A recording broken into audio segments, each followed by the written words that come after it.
صفقة ضخمة وكنتوا تابعتوها معنا لحظة بلحظة البارح في الليل، وهام جدا الأخبار لأنه من على مستوى القيمة المالية. ونحب نرحب كما قلت بالضيوف متاعنا.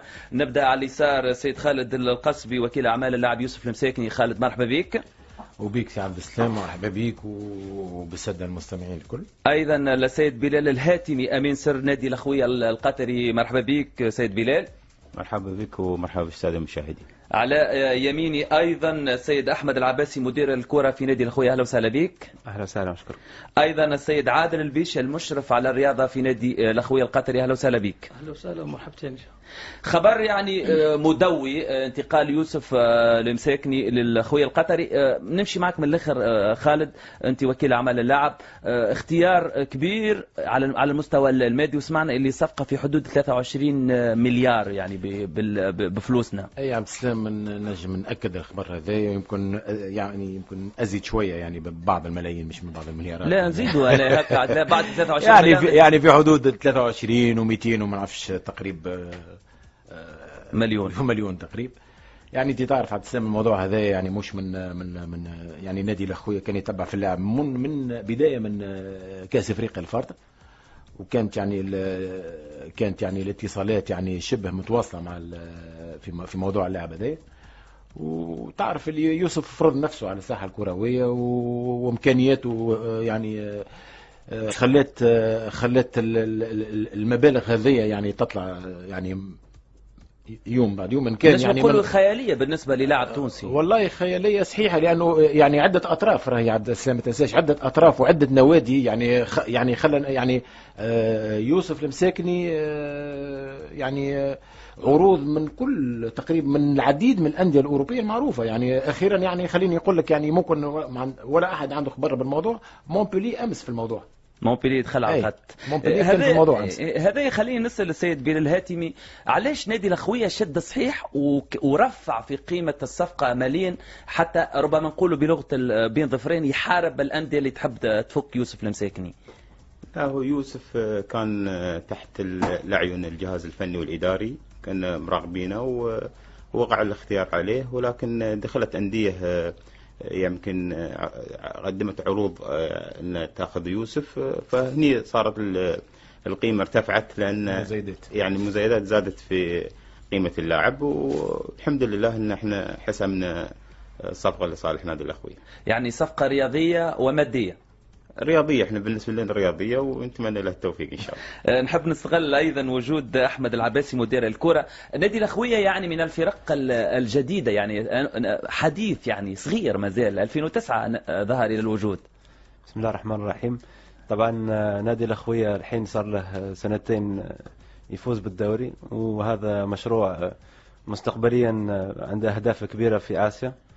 فاحنا طبعا يوسف هو اللاعب المناسب يمكن اللي يدخل في الفيلوزوفي تاع النادي وتاع مستقبل النادي ان شاء الله. ايضا سيد عادل البيشي المشرف على الرياضه، اكيد يوسف ايضا يكون نجم مشروع للمستقبل، لاعب صغير يعني في 21 سنه من العمر، يعني بامكان ايضا تسويقه بالنسبه للاخويه. بسم الله الرحمن الرحيم. حاليا احنا نفكر يكون مشروع النادي، ومثل ما قال اخونا الاستاذ بلال نبي اللاعب للنادي رياضيا فقط حاليا، فنتمنى له التوفيق ونتمنى له مزيد من الشهرة، ومعانا ان شاء الله بيرتاح ان شاء الله. خالد، برشا كلام على الصفقة والمبالغ الكبيرة، هل لنا ببعض التفاصيل الترجي قداش باش ياخذ الملاعب الملعب التونسي ايضا سمعنا باش ياخذ ايضا؟ هي اكيد الملعب التونسي عنده نسبه 20% من الصفقه هذه، وهذا موجود في العقد اللي وقع امضاؤه. مع 20% قداش يجوا معنا؟ 20% تقريبا والله اكثر من 1,700,000 و 1,800,000 دينار تونسي تقريبا. يعني دبرها الملعب التونسي. حقه الملعب التونسي، ما تعرف يعني مش يوسف فقط، يعني العديد من اللعيبه يعني من نجوم اللي تواجدوا في تونس كانوا من ابناء الملعب التونسي، هذا ما نشكوش فيه. وان شاء الله الصفقه ذي يعني الترجي عنده تقريبا في حدود 9 ملايين دينار تونسي، 9 مليارات من المليارات، والنصيب الاوفر بالطبيعه ليوسف اللي يستاهل، ويستاهل اكثر من المبلغ هذا، بحكم انه تعرف عبد السلام، تعرف معناتها في 21 سنه يعني الالقاب الكل يعني كان حققها يوسف المساكني، وقاعد يتألق من أسبوع لآخر. يستاهل ويستاهل أكثر منك يوسف.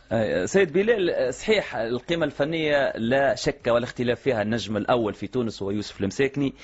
رياضيا واقتصاديا اليوم الكرة والأندية والاستثمار في الرياضة مشروع استثماري يوسف المساكني بالنسبة لكم؟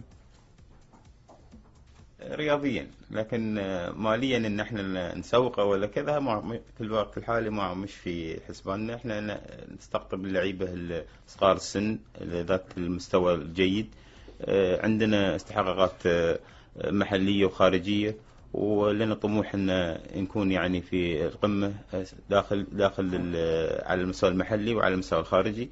فهذا يدفعنا ان احنا نستقطب افضل اللعيبه مهما كان الثمن. يوسف كأنه اشترط أنه يواصل مع الترجي حتى يكمل مشوار رابطة الأبطال الإفريقية، ولا يغادر الترجي إلا بعد الاطمئنان على الترجي في رابطة الأبطال الإفريقية، يعني بداية من شهر جان في 2013. مو باشتراط وإنما اتفاق بين الثلاث الأطراف، والحمد لله يعني تم التوصل لهذا. يعني أنتم كنتم ماشيين مع يوسف للآخر، يعني رغبانين بيوسف. يوسف يستحق كل خير. يوسف يستحق كل الخير. ربما المشروع الرياضي، شنو انتظاراتكم من يوسف سيد أحمد؟ طبعا يوسف 21 سنة في عمره، يعني لسه اللي نشوفه اليوم يوسف لسه ما وصلش في الماكسيموم تاع إمكانياته. فإحنا نتمنى وإحنا عارفين أن يوسف إن شاء الله عندنا حيتطور، وفي السنوات القادمة إن شاء الله حيكون من أحسن لاعبين العرب إن شاء الله.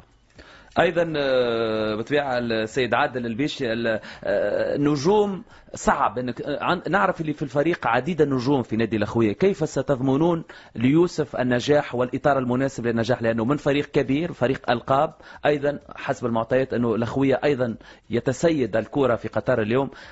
عملية التوفيق وتوفير الظرف المناسب لتألق النجم كيف تتم العملية؟ هذا طبعا بالجهود الجهاز الإداري والفني.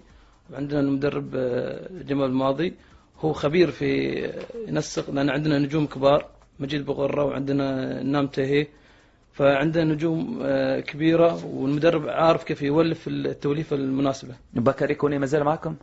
لا، غادر. طبعا يعني فريق الأخوية ضم عديد النجوم الكبرى. بسرعة خالد، وصلنا إلى نهاية الفقرة هذه المخصصة لصفقة يوسف المساكني. يعني في النهاية صفقة كبيرة مدوية نجم نقولوا. والله يا عبد السلام صفقة مهمة جدا، وتقعد صفقة يعني تاريخية في الكرة التونسية، واللي نتمناه أنا إن شاء الله يكون يوسف وخالد القربي اللي هو ما تنساش اللي هو في نادي سيليا القطري.